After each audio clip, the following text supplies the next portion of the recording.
Hello students, I am explaining chapter 2 is matter around a sphere for class 9 science, and in this video I am going to explain the topic that is physical and chemical changes. The topics which are present before this all I have completed. I have explained in detail and uploaded all the videos on my channel. You can go through my channel, watch my videos, and please consider subscribing my channel if you are not yet subscribed. So let's start with this topic, that is physical and chemical changes.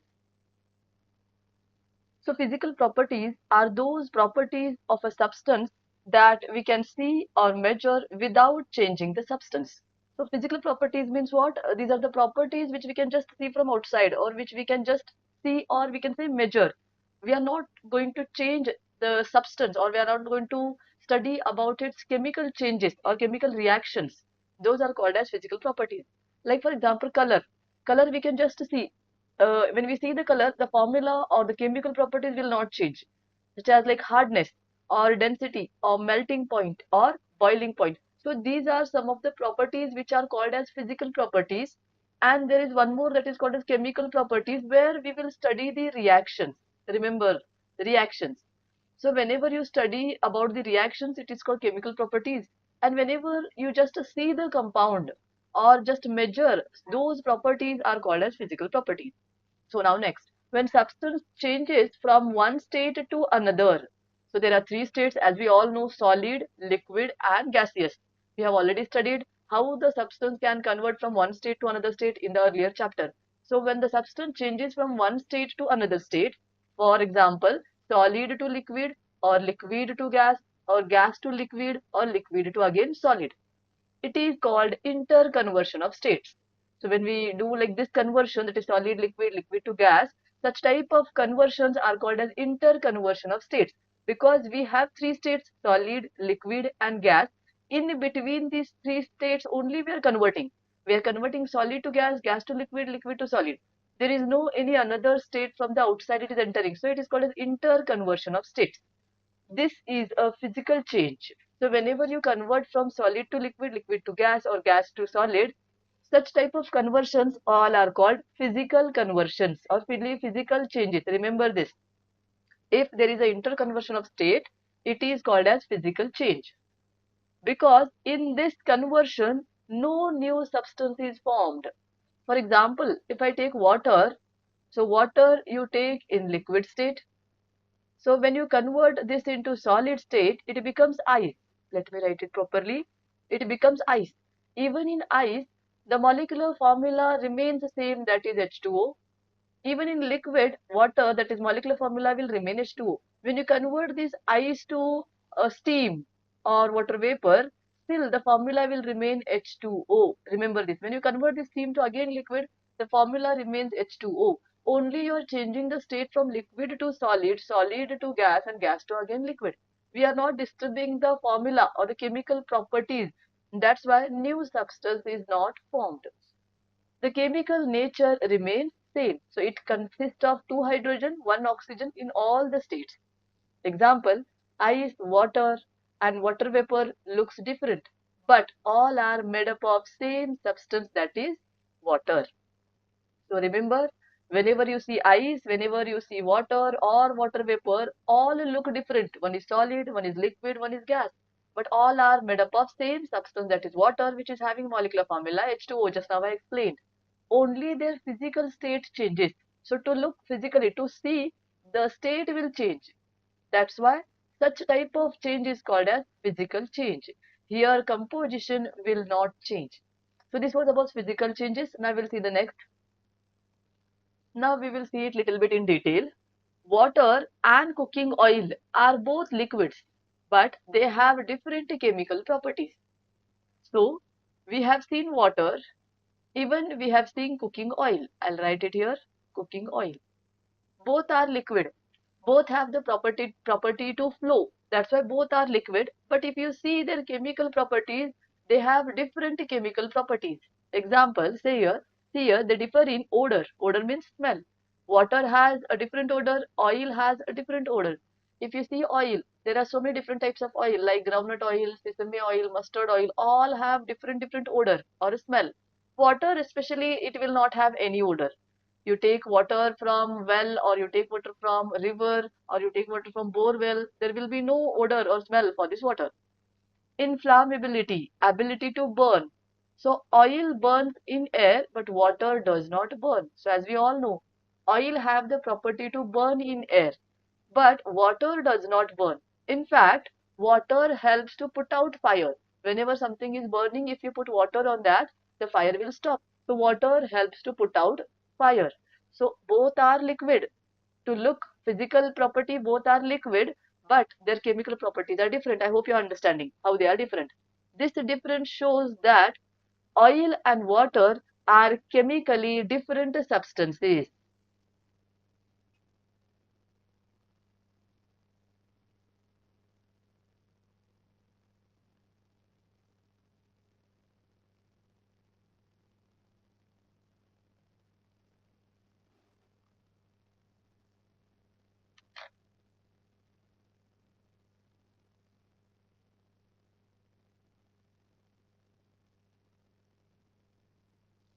So now we'll see next, that is burning is a chemical change. So now we're going to move with a chemical change. Already just now I have explained what is physical change. Now we will see chemical change. So burning is a chemical change. Burning, what is burning? Means reaction with the oxygen. So see here, when oil burns, it reacts with oxygen in the air and a new substance is formed. Heat and light are produced. Since new substances is formed, it is a chemical change. So here I will take a simple example. If you see a wood, if you see wood, or you can take paper, or as I have just now explained, you can take oil. If you burn these all, oxygen from air reacts. So these all the substances will react with the oxygen. When wood burns with the oxygen, you will get black color coal. You maybe have seen black color coal you'll get. So wood is different and this black color coal is different. Both have different properties. The substance has completely changed into a new substance. Whenever a paper is burned with the oxygen, you will get a grayish color ash. So paper is different, ash is different. So completely a new substance is going to form whenever we see burning process. And such type of process where new substance is formed, that is called as chemical change. I hope you're understanding. The composition of this wood at the initial and the composition of this coal after burning will be completely different. Composition of paper and the composition of ash is completely different. Even when the oil is burned, whatever product you are going to get at the end, the composition of that and the initial oil is completely different. And that's why these are the example of chemical change. So remember, whenever a new substance is formed compared to the initial, then such all are will the example of chemical changes. And as I told, whenever there will be no new substance formed, that is called physical change. So see here next, during burning of candle, both physical and chemical changes takes place. So this is one of the example where we can see chemical and physical change both at the same time. So what are the physical changes? Wax melts when the candle is lit. So whenever you burn the candle, before burning, the wax will be in solid state, and when you burn, it converts into liquid state. So the state is changing solid to liquid. So this comes under physical change. So I'll write it here. This comes under physical change. Next, melted wax can solidify again on cooling. So you maybe have seen if this is a candle and here if it is burning, then from here the wax will get melt and it try to fall down. So while falling, it will be in the liquid state. Once when it falls down, afterwards, if you see, it will get solidified at the bottom. So here it was solid. When it is heated, it became liquid because of the high temperature. And when it cools, again at the bottom, it became solid. So it changing its state from solid to liquid, again liquid to solid. But it is still wax. Here also it is wax. Here also it is wax, and at the initial state here also it was wax. We have not changed its composition. So no new substance is formed. So this is all about physical change. So what is the chemical change here? Now see here, wax burns in air. So here we are getting light. When the candle is burning, we are getting light here. You can see the light. And sometimes you can see black color, some little bit of fumes also. So wax burns in air, it forms new substance like carbon dioxide and water vapors. So I told no black color vapors you can see, smoke you can see. So that is carbon dioxide gas, and you can also get water vapors. So we are converting wax into these two substances. So that's why it is called a chemical change. Heat, light are produced. Yes, why we are using candle to get the light, to get the heat, and that's why here heat and light is also produced. new substances are formed, and that's why it is also a chemical change.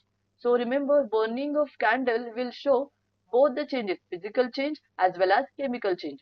So here I have explained what is physical change, what is chemical change in this video. I hope this all the notes will help you. These all the points are from your NCERT book itself. Just little bit I have explained in detail, so that if any questions comes in exam from this topic, you will be eligible to answer that question. So watch this video completely and make the note of these all the points in your notebook, so that it will be easy to read whenever there will be class test or exam. And if you like my videos, share my videos with your friends. And if you are getting little bit also help from this all the videos, then please consider subscribing my channel. Thank you so much.